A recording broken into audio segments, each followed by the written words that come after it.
Les deux questions de Carl Jung pour voir la vraie nature des gens. Carl Jung a trouvé un moyen de comprendre qui sont vraiment les gens avec seulement deux questions.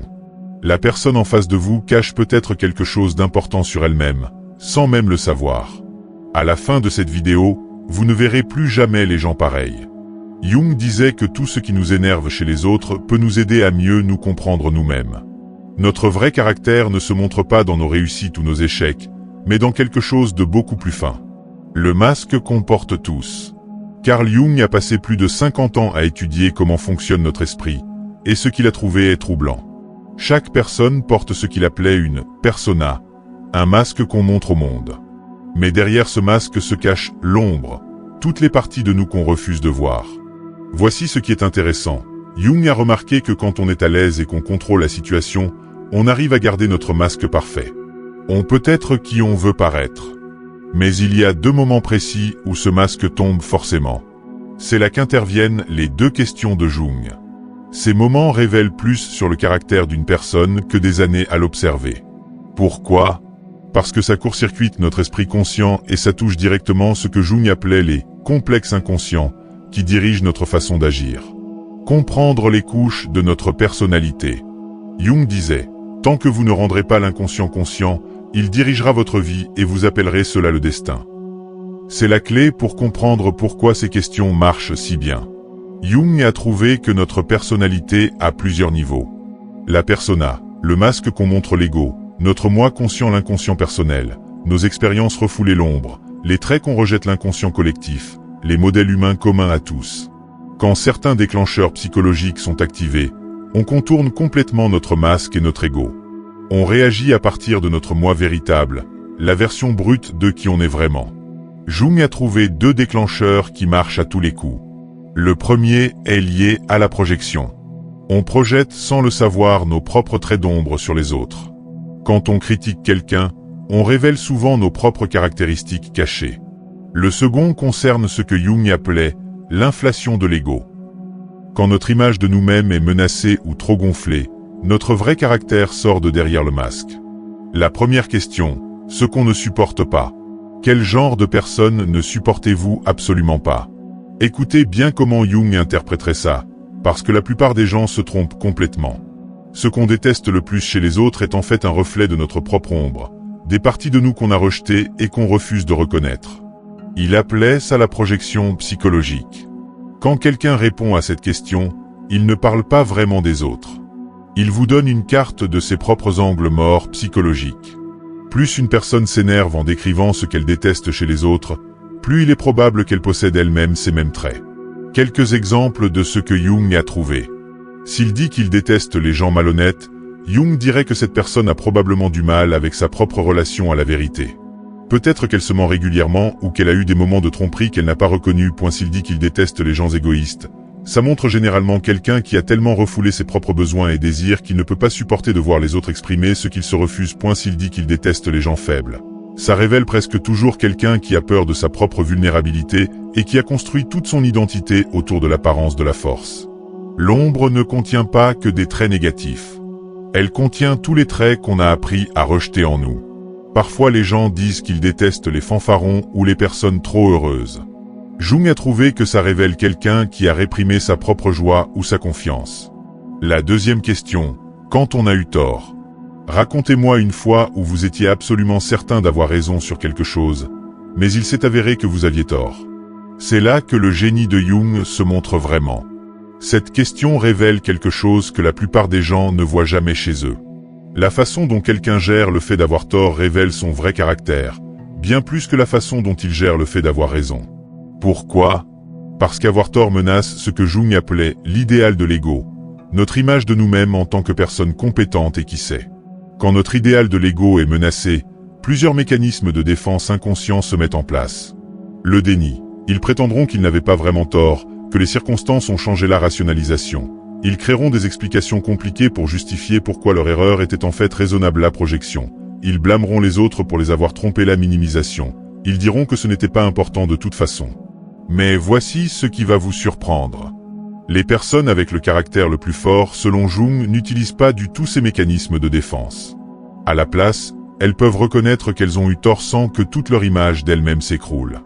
Jung disait, « Le privilège d'une vie est de devenir qui vous êtes vraiment. » Les personnes qui peuvent regarder honnêtement leurs erreurs sont celles qui deviennent activement leur moi authentique. Faites attention à ces réponses spécifiques. S'ils ne peuvent pas trouver d'exemple, cette personne vit dans un tel déni qu'elle a construit une fausse image de sa propre perfection. Jung appelait ça l'inflation psychologique, quand l'ego devient si rigide qu'il ne peut tolérer aucune imperfection. S'il blâme tout de suite des facteurs externes, ça montre quelqu'un qui croit que la vie lui arrive plutôt que par lui. Ces personnes prennent rarement de vraies responsabilités. S'ils deviennent défensifs en répondant, ça révèle quelqu'un dont toute l'estime de soi est construite sur le fait d'avoir raison. Leur identité est si fragile qu'admettre une erreur ressemble à une mort psychologique. S'ils peuvent rire de leurs erreurs, ça montre une maturité psychologique et ce que Jung appelait l'intégration, la capacité d'accepter à la fois les bons et les mauvais côtés d'eux-mêmes. Pourquoi ces questions marchent? Jung disait, « Votre vision devient claire lorsque vous regardez dans votre cœur. Celui qui regarde dehors rêve. Celui qui regarde dedans s'éveille. » Ces deux questions marchent parce qu'elles forcent les gens à regarder à l'intérieur, même quand ils pensent qu'ils parlent de choses extérieures. La première question leur fait révéler leur projection de l'ombre. La deuxième question révèle leur relation avec leur propre faillibilité. Jung a trouvé quelque chose d'encore plus profond. Les gens tombent dans des schémas prévisibles selon la façon dont ils répondent à ces questions. Le type a l'ego gonflé. Ces personnes projettent tous les traits négatifs sur les autres et ne peuvent pas admettre leurs erreurs. Jung a trouvé que ces gens sont en fait les plus insécures, construisant des défenses compliquées contre leur propre matériel d'ombre. Le type qui se rabaisse. Ces personnes prétendent détester des traits qu'elles possèdent vraiment et admettent trop facilement leurs erreurs. Jung a vu que c'est aussi un mécanisme de défense. En reconnaissant les défauts de façon superficielle, elles évitent de les traiter en profondeur. Le type intégré. Ces rares personnes peuvent reconnaître à la fois leurs projections et leurs erreurs sans que leur image d'elles-mêmes s'écroule. Jung appelait ça l'intégration psychologique, la marque de la santé mentale. Une fois que vous comprenez le schéma de quelqu'un, vous pouvez prédire son comportement avec une précision surprenante. Les gens sont bien plus cohérents qu'il n'y paraît. Ils expriment simplement leur schéma de base de différentes façons selon la situation. Les signaux d'alarme à surveiller. Jung a passé des années à étudier le côté sombre de la nature humaine et il a trouvé des signaux d'alarme spécifiques qui apparaissent quand vous posez ces questions. Signal d'alarme 1. Il projette tous les traits négatifs sur des groupes spécifiques. Les personnes saines reconnaissent des traits négatifs chez tous les types de personnes. Quand quelqu'un projette constamment sur un seul groupe, un parti politique, un genre, une race, une profession, ça montre une division psychologique dangereuse. Signal d'alarme 2. Ils n'ont jamais eu tort sur rien d'important. Ce niveau de déni montre ce que Jung appelait l'inflation psychologique, un détachement dangereux de la réalité qui précède souvent des crises de vie majeures. Signal d'alarme 3. Leur énergie change complètement quand ils discutent de ce qu'ils détestent. Les changements soudains d'énergie montrent que vous avez touché un complexe d'ombre majeur. Plus le changement est fort, plus vous avez découvert de matériel refoulé. Signal d'alarme 4.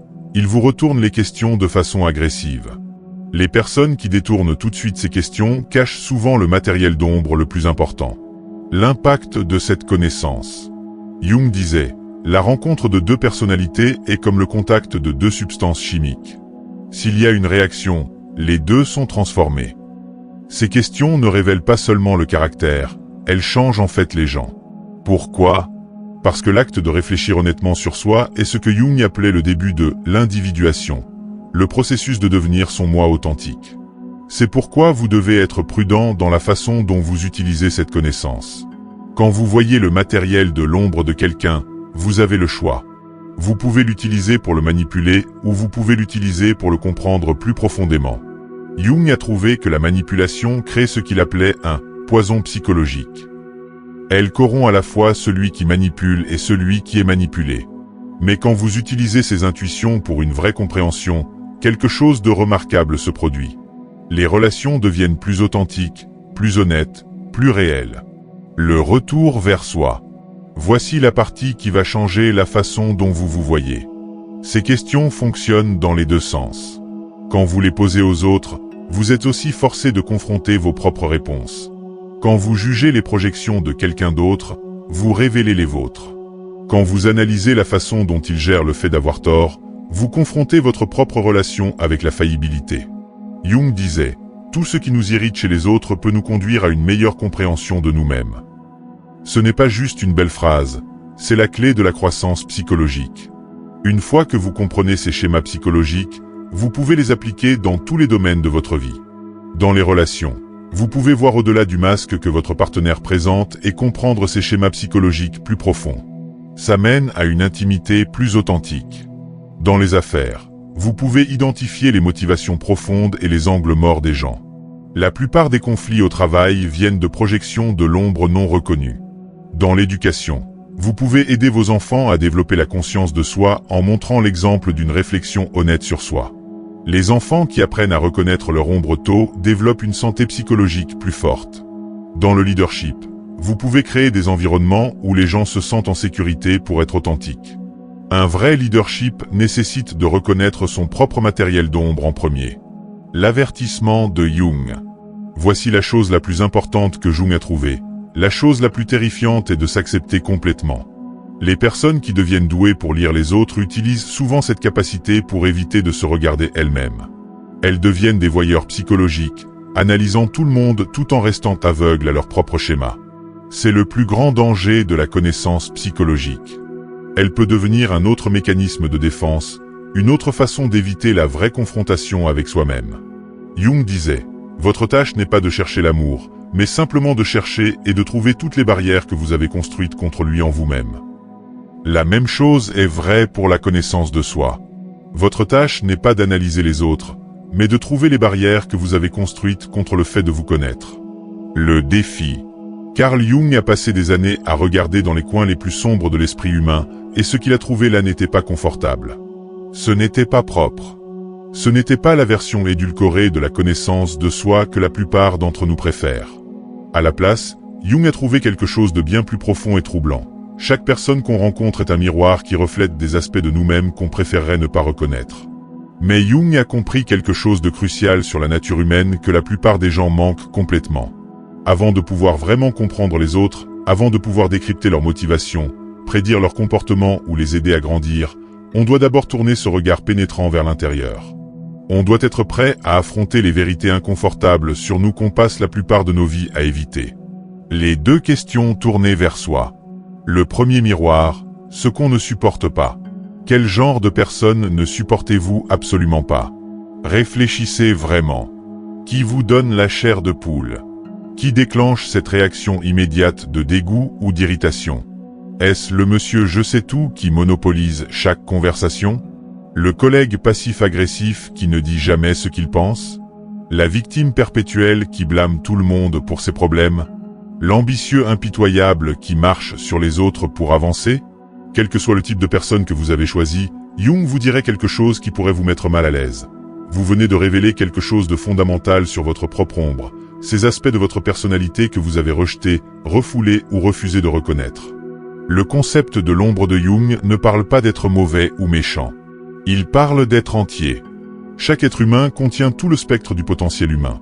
La capacité à la fois pour la gentillesse et la cruauté, la sagesse et la folie, la force et la faiblesse, l'altruisme et l'égoïsme. Mais à mesure qu'on développe notre identité consciente, on rejette forcément certains traits, les poussant dans le royaume inconscient que Jung appelait l'ombre. Les gens qui nous irritent le plus ne sont pas aléatoires. Ils portent des traits qui existent en nous mais qu'on a rejetés. La personne arrogante que vous ne supportez pas? Regardez plus profondément. N'avez-vous pas votre propre relation avec la fierté et la supériorité que vous n'avez pas reconnue? La personne passive-agressive qui vous rend fou? Demandez-vous si vous n'avez pas vos propres façons d'éviter la confrontation directe tout en essayant de contrôler les résultats. Il ne s'agit pas de se blâmer ou de se juger. Il s'agit de reconnaître. Nos réactions les plus fortes envers les autres les concernent rarement. Elles nous concernent. Quand on juge quelqu'un sévèrement, on voit souvent une partie de nous-mêmes désavouée se refléter en nous. Cette reconnaissance crée une panique inconsciente qu'on ressent comme de l'irritation, de la colère ou du dégoût. L'ombre n'est pas notre ennemi, c'est notre enseignant. Elle contient non seulement nos traits négatifs rejetés, mais aussi des qualités positives qu'on a désavouées parce qu'elles ne correspondaient pas à notre image de nous ou n'étaient pas acceptables dans notre environnement. La personne dont vous êtes jaloux de la confiance pourrait vous montrer votre propre pouvoir inexprimé. Celle dont l'expressivité émotionnelle vous agace pourrait refléter votre propre capacité enfouie à ressentir. Le second miroir, notre relation avec l'erreur. Dites-vous une fois où vous étiez absolument certain d'avoir raison, mais où vous aviez tort. Cette deuxième question est encore plus profonde que la première. Elle nous demande d'examiner non seulement ce qu'on n'aime pas chez les autres, mais aussi comment on gère l'un des aspects les plus difficiles d'être humain, la faillibilité. Comment réagissez-vous quand vous découvrez que vous vous êtes trompé? Est-ce que vous vous dérobez et rationalisez? Ou est-ce que vous attaquez la personne ou l'information qui a contesté votre certitude? Est-ce que vous vous réfugiez dans la honte et l'autocritique? Est-ce que vous redoublez d'efforts et insistez sur le fait que vous avez toujours raison malgré la preuve du contraire? Ou est-ce que vous faites une pause, réfléchissez et considérez sincèrement ce que ce moment d'erreur pourrait vous enseigner? Jung a compris que notre relation avec le fait d'avoir tort révèle tout sur notre maturité psychologique. La personne qui ne peut pas tolérer d'avoir tort est piégée dans une prison de sa propre création, défendant à jamais un faux moi qui doit maintenir l'illusion de la perfection. La personne qui s'effondre de honte quand elle a tort est aussi piégée, incapable de séparer sa valeur de son exactitude. Mais la personne qui peut s'asseoir avec l'erreur, qui peut examiner son erreur avec curiosité plutôt que de manière défensive, a accédé à quelque chose de profond. Elle a touché l'humilité que Jung considérait comme essentielle pour une vraie croissance psychologique. Elle a reconnu que la certitude est souvent une illusion, que nos perspectives sont limitées et qu'avoir tort n'est pas une catastrophe, c'est une information. Quand vous pouvez examiner honnêtement un moment où vous avez eu tort, vous commencez à comprendre les mécanismes psychologiques qui créent la certitude en premier lieu. Vous voyez comment votre ego construit des récits pour se protéger, comment votre esprit sélectionne des preuves qui confirment ce que vous voulez croire, comment vos investissements émotionnels dans le fait d'avoir raison peuvent vous aveugler sur des vérités évidentes. L'intuition ultime. L'intuition de Jung n'était pas juste académique. Il a trouvé que ce n'est que quand on a honnêtement confronté notre propre matériel d'ombre qu'on peut aider les autres à confronter le leur. Ce n'est que quand on a fait face à notre propre relation avec l'erreur qu'on peut comprendre ce que les autres révèlent quand ils répondent à ces questions. En effet, la projection psychologique fonctionne dans les deux sens. Tout comme on projette nos traits désavoués sur les autres, on projette aussi nos propres processus psychologiques. Si vous n'avez pas examiné votre propre ombre, vous verrez des ombres partout, sauf là où elles existent vraiment. Si vous n'avez pas lutté avec votre propre faillibilité, vous jugerez mal la façon dont les autres gèrent le fait d'avoir tort. La personne qui a fait ce travail intérieur développe ce que Jung appelait l'acuité psychologique, la capacité de voir sous les comportements de surface les dynamiques psychologiques sous-jacentes. Elle peut reconnaître quand la colère de quelqu'un est en fait de la peur, quand l'arrogance de quelqu'un est en fait de l'insécurité, quand la rigidité de quelqu'un est en fait la terreur du chaos. Mais plus important, elle développe de la compassion. Quand vous avez vu votre propre capacité à l'auto-tromperie, à la rationalisation, à la défense de l'indéfendable, vous cessez d'être surpris ou de juger quand les autres font la même chose. Vous reconnaissez ces comportements non pas comme des défauts de caractère, mais comme des stratégies humaines universelles pour gérer la douleur psychologique. La vraie transformation. L'intuition finale de Jung ne consistait pas à devenir un expert pour lire les gens. Il s'agissait de devenir un expert pour se lire soi-même. Parce que quand vous comprenez vraiment votre propre paysage psychologique, quand vous avez cartographié votre propre ombre et fait la paix avec votre propre faillibilité, quelque chose de remarquable se produit. Les autres cessent d'être mystérieux. Vous commencez à voir que le collègue qui vous frustre est aux prises avec les mêmes conflits internes que vous. Il les exprime simplement différemment. Le membre de la famille qui vous rend fou se défend contre les mêmes peurs fondamentales que vous hébergez.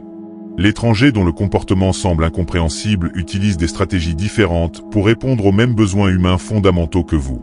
Cette reconnaissance n'excuse pas les comportements nuisibles ni n'élimine le besoin de limite. Mais elle transforme votre relation avec les autres, d'une relation de jugement et de frustration à une relation de compréhension et finalement de compassion. Comme Jung le disait lui-même, tout ce qui nous irrite chez les autres peut nous conduire à une meilleure compréhension de nous-mêmes. Ce n'est pas juste une jolie phrase, c'est la clé de la croissance psychologique. La question finale. La question n'est pas de savoir si ces intuitions changeront la façon dont vous voyez les gens. Elles le feront. La question est de savoir si vous êtes assez courageux pour les laisser changer la façon dont vous vous voyez. Parce que comme Jung l'a trouvé au cours de décennies de travail avec l'esprit humain, c'est là que la vraie transformation commence. Dans le travail inconfortable, nécessaire et libérateur de se connaître complètement, avec son ombre et tout le reste.